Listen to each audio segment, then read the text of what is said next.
let's talk about this. What is up, you guys? Welcome back to my channel. My name is Kaylee, and today I want to share my journey to figuring out that I had a Candida bacterial overgrowth, what it took for me to heal from that, and how that whole experience changed the way that I view my health, my body image, my fitness, my nutrition, everything. Before we get into today's video, if you have not already, please subscribe to my channel. I post videos every week about gut health, about exercise, about holistic living. I really feel like if I look back in retrospect and what has happened with my health and what has happened with my gut and healing it, I think that it was only a matter of time for me to be diagnosed with some sort of bacterial overgrowth or some sort of like dysbiosis or dysregulation in my gut. My gut microbiome, I was just disadvantaged from the start. You can have a healthy gut microbiome if your mom delivered you naturally, so you didn't have a C-section, if your mom breastfed you, if you are not on a lot of antibiotics as a child. And I don't have any of those. My mom had a C-section, she didn't breastfeed me. Totally not her fault, by the way, but it's just what happened. And then I was on antibiotics on and off probably from the time I was 6 months old until like 7 years old, pretty consistently. The reason why these things affect your gut microbiome is because all three of these things are ways to deplete your bacteria. So the fact that I had all of these things happen to me, it kind of put me at a disadvantage in terms of me having a healthy gut growing up. I had issues pooping as a kid, I had anxiety issues as a kid, I've had sleep issues since I can remember. All of these things, which I now know are key indicators of dysregulations in your gut in some way, shape, or form. At the time, I just thought that it was like normal. I thought that it was normal to have panic attacks. I thought that it was normal to be constipated and have diarrhea all the time. Fast forward to my adult years, and I hear this a lot. I watched a lot of YouTube videos when I got diagnosed with Candida because I wanted to understand what other people were going through. And I always heard them say things like, my diet wasn't that good, I had all these issues kind of boiling up, all of these things compiling up. And then there was a moment in their life where the straw broke the camel's back and boom, they get a bacterial overgrowth. I really think that that moment, that straw that breaks the camel's back for most of us, and for myself included, is some sort of stressor. Now, stress is not good or bad, but the kind of stress that I'm talking about is chronic persistent distress. So that negative stress. For me, it was being in grad school. I am trying to get a PhD right now. And at the time that I was diagnosed with a Candida bacterial overgrowth, I was dealing with a lot of academic legality type things that were making it very, very hard for me to flourish as a scientist. And as a result, I was constantly paranoid about how other people were seeing me. And I wanted to always put my best foot forward. So I was working really, really hard. I wasn't really expressing my emotions very well. All of that stress just compiled up, and I couldn't take it anymore. I had to change something. I think it's really important to note that you will, if you do have gut issues, they can persist for a long time. I had gut issues for years before I was actually diagnosed, before I actually took the steps to go see a doctor. I would just not have regular poops, but I was well, it's not regular, but I can handle it. Or I would eat food and I would get acid reflux instantly afterwards. And I would be well, I've been dealing with acid reflux since I was a baby, so maybe it's just my norm. And then it got to the point where I couldn't eat anything. It wasn't oh, I had some rich foods, or I had some, trigger foods. Everyone has their trigger foods that cause acid reflux or stomach issues. It was anything that I ate, anything that I put into my mouth. Afterwards, I would get nauseous, I would get diarrhea, I would get constipation, I would get acid reflux, and I would be curled over on my bed, not being able to function. There was one day where I got really sick in the middle of the night and I couldn't go to school the next morning, and I had to cancel a participant that I was meeting with super early. But I don't like to miss things like that, and I had to. That was the point where I was if I can't even go to work and continue to do the things that I need to do in my life to move forward, then we have a problem and I need to fix it. So I went to my primary care at first. Went to my primary care, I talked to him for about 2 seconds, and he basically gave me a proton pump inhibitor and told me that I'm gonna have acid reflux for the rest of my life and I should just deal with it and try to eat more fiber. I agree with him on the fiber front because I since have become a huge proponent of eating enough fiber in my diet. But I just was so disappointed because he didn't do any labs, he didn't do any tests. All he did was poke around a little bit and then be oh yeah, I think you have a gut problem, or I think you have acid reflux, here's some meds. I took the medication maybe 3 times, And then as I was taking the medication, I was doing all this research into the long-term detriments of taking medication like that. And I was like, hell no. I'm not going to subject my body at 27 years old for the next like 60 years or however long I live to having to take this medication every single day and having it cause some of these, or have the potential to cause some of these long-term issues like osteoporosis. Like, I'm just not about that. So I did more research and I found that, you know, acid reflux and all of the symptoms that I was having are usually a manifestation of something that's going on in your gut that's not right. And I started to realize, like, of course, it's gonna have something to do with my diet and my lifestyle, because your diet passes through your gastrointestinal tract. So obviously if there's something wrong there that's like aggravating your GI tract in some way, shape, or form, then it's going to manifest as one of these symptoms. And so I reached out to a naturopath, and that is really what started my journey to being healthier. Unlike when I saw my primary care, when I saw my naturopath, she not only sent me like this long, like 6-page thing for me to fill out. Then when I met with her for like almost 2 hours, and we sat down and we talked about everything: my diet, my lifestyle, my exercise, my family history, all of it. Basically, based off of what I was telling her, the symptoms that I had and the palpitations and things like that, she was like, I think that you have a candida overgrowth, but why don't we do some tests to see what's actually going on? So we did tests. I got a urine test, a stool test, and a blood test, and we found out that there was in fact elevations of a bacteria called candida in my stool. I've talked about this in other videos. Candida is not good or bad, but what you want in your gut is a balance. You don't want too much of something or too little of something. And I had too much candida in my gut, and so it was causing all of these issues. Basically what it boiled down to is that because my gut was dysregulated, I wasn't absorbing nutrients like I should. And I also, of course, was having these gastrointestinal distress kind of symptoms like diarrhea and constipation and things like that.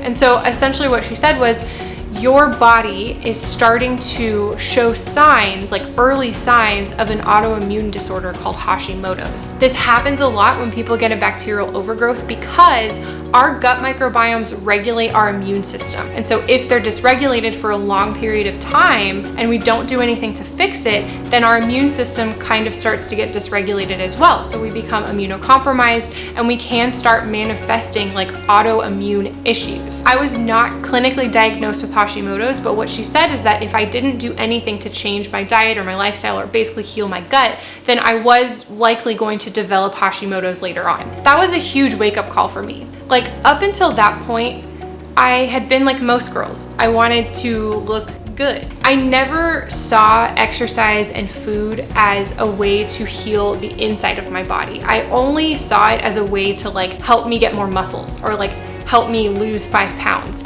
And I think that a lot of people are like that, right? Like, we see food as calories in and we see exercise as calories out. And that's basically it. Like, we don't really look at food as nourishment. And when she told me that my gut was dysregulated, my vitamin D levels were really low, my iron levels were really low, like I wasn't healthy and I wasn't getting nutrients, then everything changed. I was like, I don't care what I weigh, I don't care what I look like, I don't care about any of that. All I care about is getting my gut healthy. Number one, I cared about that because, like I said, I couldn't eat anything. I was like, I can't eat anything. I'm not enjoying life. I'm stressed out about food all the time. I become afraid of food, not because of what I think it's gonna do to my body and like making me fat, but because I'm afraid of how I'm going to respond. Like, am I gonna get diarrhea or am I gonna get constipation? And if I'm eating food and I'm out with people or I'm on a plane or I'm in a car and I don't have like a bathroom handy, then things are going to, like, it's gonna be a problem. So I wanted to change it for that reason. But then two, I was like, I don't want to get Hashimoto's. Like, I don't know about you, but autoimmune disorders are not fun and they are lifelong. They're lifelong. Not only are they lifelong, but there's so much that we don't know about it. And so when she told me, she's like, you know, you don't have it yet, but if you don't do anything in the next 5 to 10 years, I wouldn't be surprised if you showed signs of Hashimoto's. When she said that, I was like, okay, I will do anything that you tell me to do to get better. Like, I will do anything. So essentially what I had to do was something that's very common. It's essentially an elimination diet, but you have to do it with a lot of bacterial overgrowths or bacterial infections that you have. And essentially what you do is you get rid of as many different potential trigger foods that you can to see what is causing the problem and to also starve the bacteria. So bacteria feed off of sugar and carbohydrates. So the first thing that I had to cut from my diet was essentially all or most carbohydrates and sugar. I obviously couldn't have desserts, I couldn't have ice cream, I couldn't have alcohol, I couldn't have chips, I couldn't have crackers, I couldn't have granola, I couldn't have cereal. Like, I couldn't have any of it. I couldn't even have fruits. The only fruit that I was allowed to have, at least for the first like 3 to 4 weeks, was lemon and lime. Its sole purpose is to starve the bacteria so that way you can reduce the levels that you have in your stomach. I did one cleanse for 1 month, and then I tried to essentially start reintroducing foods back into my diet and see what was causing issues and what was not. Every time I reintroduced stuff, I would get symptoms and then I would have to dial it back. And that's why I essentially had to do it 3 times. I can honestly say in retrospect that I think the reason why I had to like dial it back so much is because I was going, I mean, I'm still in a PhD program. Like, I was going through a PhD program. It wasn't like the stressor went away. It's just that I was aware of it. And so I did hot yoga and I did acupuncture and I did meditation and all of these things to try to reduce my stress or at least manage it. But at the end of the day, it's like when I had finals, I had finals. And every single time I got stressed, my gut like went crazy. So I really was like, it was like a back and forth. I was trying to struggle with, you know, dealing with the stresses of school, but also trying to heal my gut and realizing that I couldn't be in like this perfectly like Zen retreat garden environment for the next 5 years unless I wanted to basically quit school. My ND, my naturopath, was so helpful with this. I would get really discouraged because I would say like, oh, you know, my digestion is still kind of up and down. It's like a roller coaster. And she would say like, okay, the only way that we're going to get rid of the stress right now is if you quit school. Do you want to quit school? I'm like, well, no. She's like, okay, well then we have to manage the stress as opposed to trying to wish that it would go away. That whole process took me about a year. It's interesting because every time I would do this elimination diet, of course I would lose weight because I couldn't eat anything. Like, there was like no food for me to eat. I was like, can I eat this? No. Can I eat that? No. Can I eat this? No. I'm like, well, what is there left? But people would obviously comment on my physique and say, wow, you look so great. Like, you've lost a bunch of weight. What are you doing? And I'm like, oh, actually, I'm sick. People were looking at my physique saying, wow, you look so thin. But in reality, like, I was still in so much pain. I didn't have any energy. My sleeping was weird. I just was not in a good place. Like, I didn't feel good. And so for someone to say that my physique looked good, I was like, that's great. I don't even care. But I think through that process, it really shifted my mindset, and I stopped thinking about calories in and calories out as just a way to look better. And I really started to think about calories in the food that I was eating as like fuel for my body, nutrition for my body, and also making sure that I am doing everything I can to make my gut the healthiest that it can possibly be. That has, I think, over time caused me to like naturally lose weight and naturally change my body composition. But I say naturally because I'm not trying to force it. I think this is the first time in probably like 2 or 3 years that I am in a structured cut, but my mindset is so different now because I'm not, again, thinking like, what's the least amount of calories that I can eat?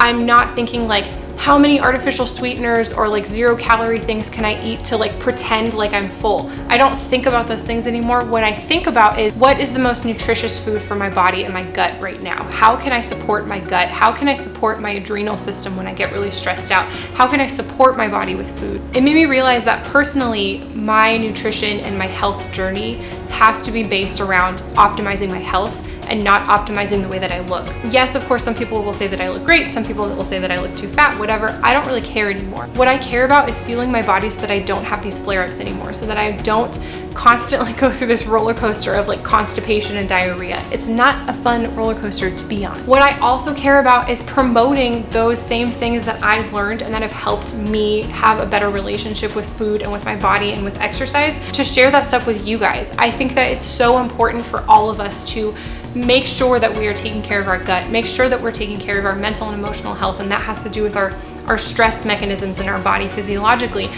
and not just like try to cut corners or not just try to like deplete our calories as much as possible so that we can like look better, but actually get healthier. And the reason I say look better is because I think that you can look better and be healthy. Like, if you are trying to achieve a physique goal, I don't think that there's anything wrong with that. But at the core, at your foundation, I think the most important priority that you should focus on is making sure that you are not compromising your health to get to that goal. I know plenty of people who suffer from silent health disparities that we can't see from the outside looking in, but coming from someone who has experienced one of those diseases or disorders or dysfunctions, it's not fun. And it may look like on the outside in that like, yes, I lost weight and like, wow, that's so great. But on the inside, it's not good. It's torture. Like I remember nights that I would have to sleep on the bathroom floor because I was so nauseous and dealing with so many gastrointestinal issues. Like that's not a way to live life. I think that it helped me see that health is not a number. It is a comprehensive measurement that includes so many different things. And so I think like silver lining, even though going through those diets is not fun and dealing with like the fear of food and how that food's gonna react to my body is not fun. All of those things are not fun. But I think that going through this journey has really helped me to view health differently and to approach people differently. I'm very cautious in saying, wow, you look so skinny.